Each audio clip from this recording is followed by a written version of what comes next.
한은주는 이른 아침부터 텃밭에서 감자를 캤다. 흙을 털어내며 하나씩 골라 담는 그녀의 손은 72년을 살아온 세월의 흔적으로 거칠었지만 30년간 중학교에서 과학을 가르친 교사의 정성이 묻어 있었다. 도윤이가 좋아하던 감자네.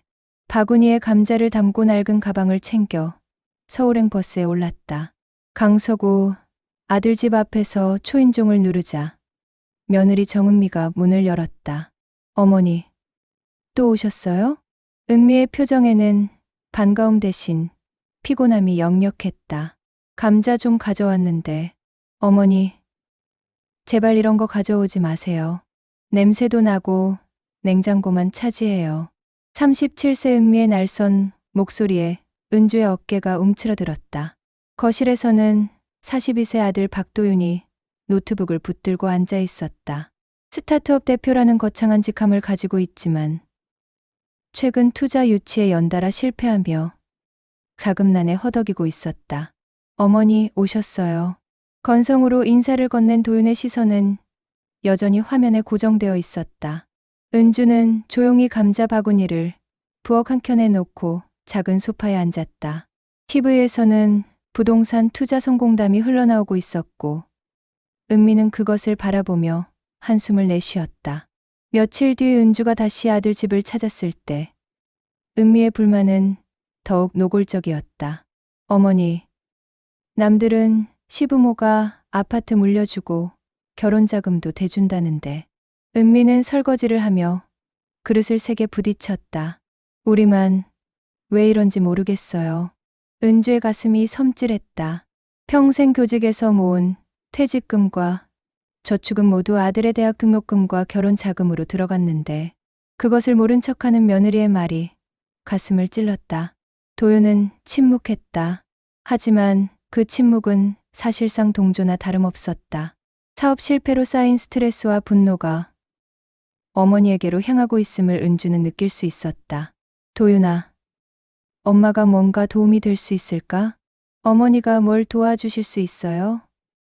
그냥 조용히 계세요. 아들의 차가운 말에 은주는 더 이상 아무 말도 할 수 없었다. 저녁 식사 시간, 은미는 배달음식을 시켰다. 어머니, 드실 것 따로 주문할까요? 마치 귀찮다는 듯한 어투였다. 아니야, 괜찮다. 은주는 작은 목소리로 대답했다. 그날 밤, 은주는 아들 집 작은 방에서 잠을 이룰 수 없었다.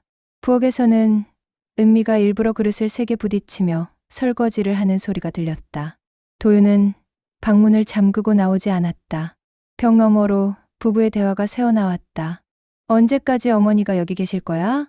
좀 참아봐. 갈 곳이 없으시잖아. 갈 곳이 없다고?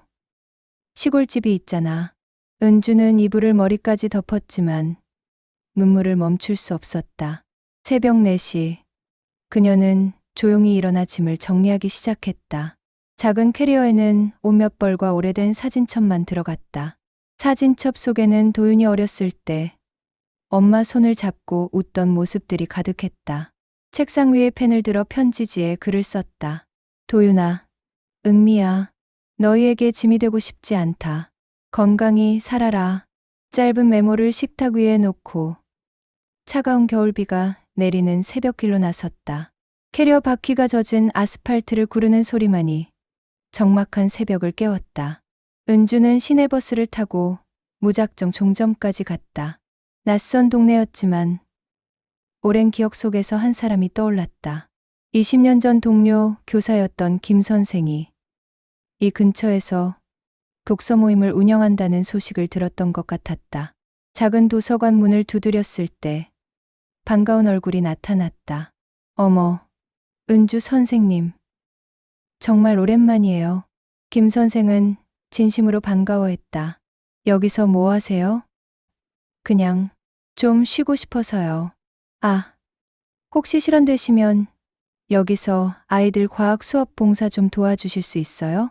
아이들이 과학을 너무 어려워해서 고민이었거든요. 방과 후 찾아온 아이들의 눈빛을 보며 은주는 가슴 깊은 곳에서 오래 잊고 있던 활력을 느꼈다. 할머니, 물이 왜 얼어요? 그건 말이야. 아이들의 호기심, 어린 질문에 답하며 그녀는 자신이 진짜로 필요한 사람임을 깨달았다. 한편 도윤과 은미는 어머니가 남긴 메모를 보고 잠시 당황했지만 곧 안도의 표정을 지었다. 잘 됐네. 이제 눈치 안 봐도 되겠다. 맞아. 이제 좀 편해지겠어. 열흘 뒤 도윤은 출근길 지하철에서 신문을 펼치다 그만 숨이 막혔다. 서울 강남 일대 교육재단 설립. 한은주 전 교사 공식 석상 등장. 일면에 실린 기사 옆 사진 속 단정한 노인의 얼굴은 분명 어머니였다. 손이 떨렸다. 기사를 자세히 읽어보니 충격적인 내용들이 줄줄이 이어졌다. 한은주는 교직 시절부터 꾸준히 모은 퇴직금과 강남 재개발 초기부터 투자해둔 작은 건물들을 보유하고 있었다. 그 총 가치가 현재 300억 원에 달한다는 것이었다. 무엇보다 충격적인 것은 그녀가 그 재산을 청소년, 장학재단과 노인 복지를 위해 모두 사회에 환원한다고 발표했다는 점이었다. 이게 무슨... 도윤의 얼굴이 창백해졌다. 회사로 달려가 인터넷으로 관련 기사들을 찾아봤다. 어머니의 인터뷰 내용이 더욱 충격적이었다. 저는 평생 조용히 투자를 해왔습니다. 아들에게는 말하지 않았어요. 스스로 일어설 힘을 기르길 바랐거든요. 그날 저녁 한은주 재단 설립 기자회견이 생중계됐다. TV 화면 속 은주는 차분하고 당당했다. 단정한 한복을 입고 마이크 앞에 선 그녀의 모습은 며칠 전 아들 집에서 움츠러들어 있던 모습과는 완전히 달랐다. 저는 평생 가족만을 위해 살았습니다. 은주의 목소리는 또렷했다.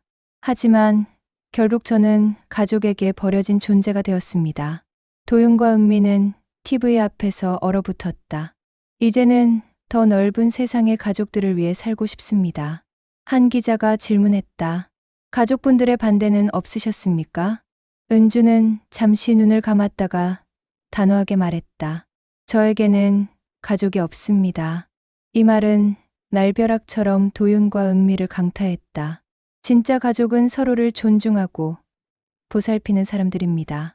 혈연이 아니라 마음으로 이어진 사람들 말입니다. 은미가 급히 전화를 걸었지만 어머니의 전화는 꺼져 있었다. 며칠 뒤 도윤과 은미는 재단 사무실을 찾아갔다. 죄송합니다. 한은주 이사장님께서는 면회를 원치 않으신다고 하셨습니다. 직원의 정중하지만 단호한 거절에 두 사람은 발걸음을 돌릴 수밖에 없었다. 유리창 너머로 보이는 은주는 아이들과 함께 웃으며 과학 실험을 하고 있었다. 그녀의 얼굴에는 그동안 본 적 없는 밝은 미소가 피어 있었다. 할머니, 이거 정말 신기해요. 그치? 과학은 우리 주변 모든 곳에 숨어 있단다. 아이들의 눈빛이 반짝였다. 점심시간에는 노인분들이 찾아와 따뜻한 식사를 하며 이야기꽃을 피웠다. 은주야, 덕분에 외롭지 않아서 고맙다. 할머니들이 있어서 제가 더 행복해요. 은주는 진심으로 말했다. 6개월이 흘렀다. 한은주 장학재단은 이미 지역의 명소가 되어 매일 학생들과 어르신들로 북적였다. 할머니 덕분에 대학에 갈 수 있어요. 따뜻한 밥 한 끼 덕분에 살 것 같아요. 감사 인사를 건네는 사람들 속에서 은주는 진정한 가족을 만난 듯했다. 재단 건물 2층에는 그녀의 작은 거주 공간이 마련되어 있었다. 창가에는 아이들이 그려준 그림들이 가득 걸려 있었고 책상 위에는 감사 편지들이 수북했다. 저녁이면 재단 가족들과 함께 식사를 했다. 젊은 직원들은 그녀를 진짜 할머니처럼 따랐고 은주도 그들을 친손자처럼 아꼈다. 이사장님, 오늘도 고생하셨어요. 너희들이 있어서 행복하다. 반면 도윤과 은미의 삶은 나락으로 떨어지고 있었다. 회사는 결국 부도가 났고 디제 쪼들린 그들은 강서구 집을 팔고 작은 고시원으로 이사해야 했다. 좁은 고시원 방에서 컵라면을 먹던 도윤과 은미는 TV를 켰다. 뉴스에서는 한은주 재단의 1주년 행사 소식이 흘러나왔다. 화면 속 은주는 아이들과 노인들에 둘러싸여 환하게 웃고 있었다. 인터뷰에서 그녀가 말했다. 진정한 가족은 혈연이 아니라 마음으로 이어지는 것입니다. 서로를 존중하고 사랑하며 힘들 때 함께 할 수 있는 사람들이 진짜 가족이에요.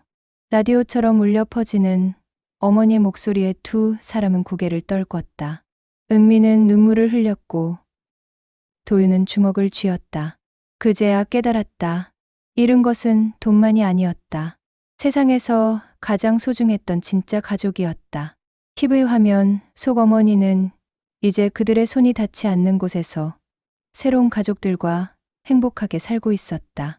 후회해도 이미 늦었다. 어머니가 베풀어준 무조건적인 사랑과 희생을 당연하게 여겼던 그들에게 남은 것은 텅 빈 고시원과 쓰라린 후회뿐이었다. 창밖으로 보이는 도시의 불빛들도 그들에게는 차갑기만 했다. 1년 후 한은주 장학재단은 전국적으로 확장되었다. 은주는 전국을 다니며 소외된 아이들과 노인들을 만났다. 각지에서 만난 사람들은 모두 그녀를 진짜 가족처럼 받아들였다. 할머니, 저희가 할머니의 진짜 가족이에요. 아이들의 순수한 말에 은주는 늘 미소를 지었다. 어느 날 저녁, 재단 사무실에서 일을 마친 은주는 창밖을 바라봤다. 도시의 불빛들이 반짝이고 있었다. 어딘가에서는 아들과 며느리도 살고 있을 것이다.